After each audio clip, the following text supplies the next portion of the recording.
To all the fellas out here, this is strictly for you. This is my whipped conditioning beard balm. It's promoting growth, and if you're looking to do it yourself, keep watching.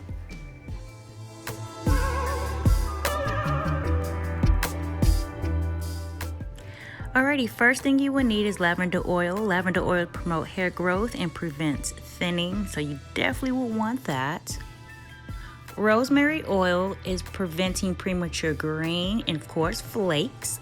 Tea tree essential oil is basically to keep your beard clean because of the antibacterial properties. Bio7 is totally optional, but I'm just going to place it in the mixture anyway.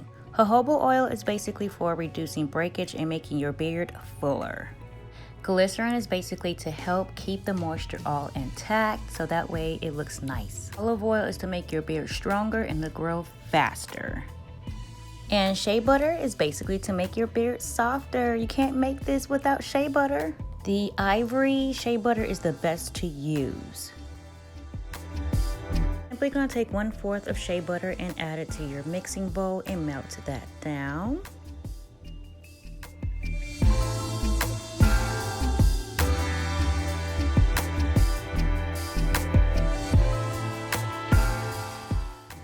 Once your butter is melted down to your liking, then you're ready to add your oils. I'm first going to start with jojoba oil. Again, jojoba oil is for reducing breakage and making your beard fuller. I'm simply going to add just a few drops, but you know my few drops has always been a lot. Next, we're going to use olive oil. Again, olive oil penetrates the strands of hair, your beard, so that way you're going to get super moisturized and also faster growth. Next is totally optional, Bio7. Bio7 is actually manure oil, pimento oil, green coffee oil, black seed oil, black castor oil, rosemary oil, and neem oil.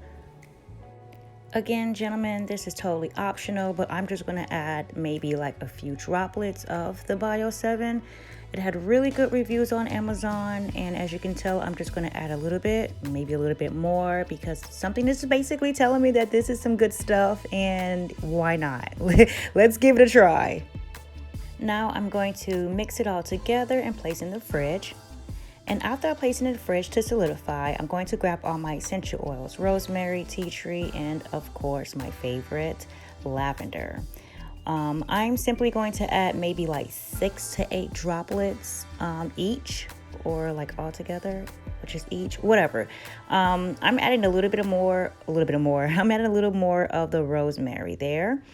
And once you have your essential oils in your butter, then that's when you are going to start to whip. This is why I call it the whipped conditioning beard balm.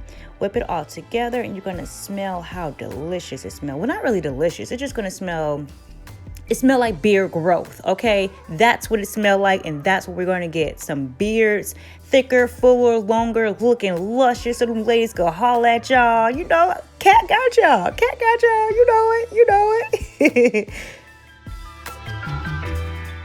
Alrighty, continue to whipping until the consistency that you like. The fluffier the better, as you can see here. For me, I like it fluffy for the gentleman. That way it's easier to apply to your beard and massage it in. And plus, you already know, a little bit goes a long way, guys. So please do not use too much of it. Just a dab on your hands, rub it over your hands, and apply it to your beards. Just make sure you have a container that you see there. Also, I add a little bit of sandalwood essential oil to give it that manly smell too, and voila, there you have it, guys, your whipped conditioning beard balm. Let me know if you like it. Don't forget to like and subscribe, and hope you all enjoy. Thanks, guys, appreciate ya.